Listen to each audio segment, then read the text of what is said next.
जय श्री हरि। जय माता लक्ष्मी। कैसे हैं भक्तों? आशा करती हूँ आप सभी कुशल मंगल से होंगे।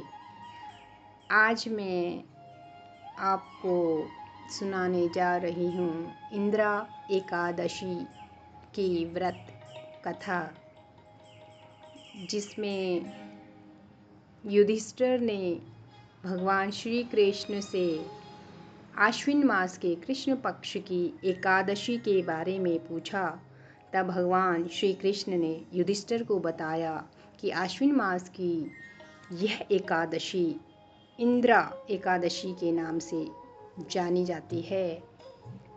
इसके व्रत करने से और इस व्रत के प्रभाव से बड़े पाप का नष्ट हो जाता है और पितरों का भी उद्धार होता है, क्योंकि यह एकादशी श्राद्ध पक्ष में आती है। तो चलिए भक्तों, करते हैं कथा का आरंभ। सतयुग में इंद्रसेन नाम के प्रसिद्ध एक राजा थे। वे बहुत ही प्रतापी राजा थे। वह अपनी प्रजा का पालन पोषण अपनी संतान की भांति करते थे। राजा के राज में किसी को किसी चीज़ की कमी नहीं थी। राजा भगवान विष्णु का परम उपासक था। एक दिन राजा की सभा में अचानक नारद मुनि का आगमन हुआ। नारद मुनि राजा के पिता का संदेश लेकर पहुँचे थे। वे बोले, हे राजन, मैंने तुम्हारे पिता को देखा था।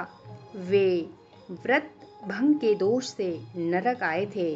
उन्होंने कहा कि तुम्हारे पिताजी ने तुम्हारे लिए संदेश भेजा है कि इंद्रा एकादशी व्रत का पालन कर मुझे स्वर्ग में भेजें। राजन, अपने पिता को स्वर्गलोक की प्राप्ति कराने के लिए इंद्रा एकादशी का व्रत करो। राजा ने नारद जी से पूछा, कृपा करके मुझे इंद्रा एकादशी के व्रत का विधि विधान बताइए। तब नारद जी बोले, राजन, आश्विन मास के कृष्ण पक्ष के में दशमी के उत्तम दिन से व्रत का नियम शुरू करें और अगले दिन एकादशी का व्रत नियम श्रद्धापूर्वक करें। अद्य स्थित्वा निराहारः सर्वभोग विवर्जितः द्यो भोक्षय पुंडरीकाक्ष शरणं मे भवाच्युत। नारद जी के बताए अनुसार राजा ने व्रत किया और मध्यकाल में पितरों को प्रसन्नता के लिए शालिग्राम शिला सम्मुख विधि पूर्वक श्राद्ध करें तथा ब्राह्मणों को सत्कार करके उन्हें भोजन करवाएं। पितरों को दिए हुए अन्न में पिंड को गौ माता को खिला दें।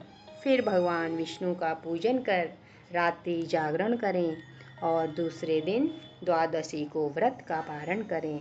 ओम नमः भगवती वासुदेवाय।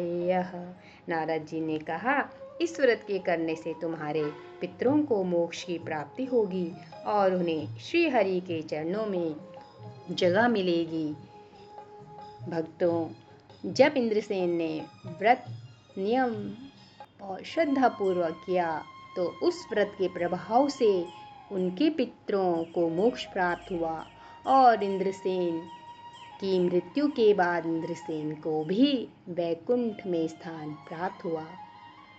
तो भक्तों, आपने जाना कि सतयुग में होने वाली सभी कथाओं में एक सत्य जो है वो अपना बहुत ही महत्वपूर्ण प्रभाव डालता है और सत्य की हमेशा जीत होती है।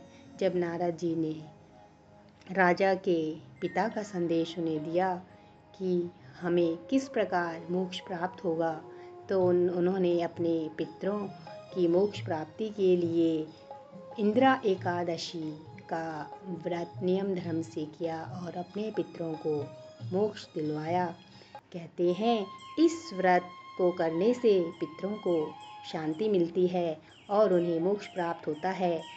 सारे पाप नाश होते हैं और भगवान श्री विष्णु की कृपा मिलती है और उनके चरणों में स्थान मिलता है।